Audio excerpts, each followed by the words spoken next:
হাসপাতালে ভর্তি দেশের শোবিজ অঙ্গনের জনপ্রিয় অভিনেতা জাহিদ হাসান। হঠাৎ করে অসুস্থতা বোধ করলে তাকে রাজধানীর একটি বেসরকারি হাসপাতালে ভর্তি করা হয়। ৮ মে থেকে তিনি সেখানেই চিকিৎসাধীন আছেন।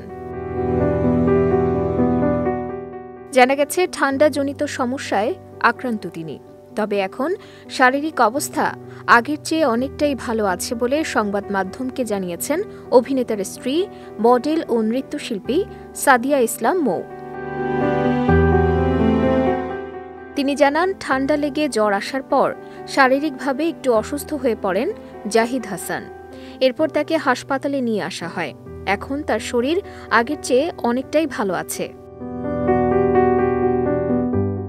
চিকিৎসকের বরাত দিয়ে মৌ আরও বলেন, ওনার নিউমোনিয়ার সমস্যা রয়েছে, ঠান্ডা থেকেই এমনটা হয়েছে। এখন সম্পূর্ণ বিশ্রামে রয়েছেন। চিকিৎসক জানিয়েছেন একটু সুস্থ হলেই বাসায় নিয়ে যাওয়া হবে তাকে। এদিকে ঈদুল আজহায় প্রেক্ষাগৃহে মুক্তি পেয়েছে জাহিদ হাসান অভিনীত সিনেমা উৎসব।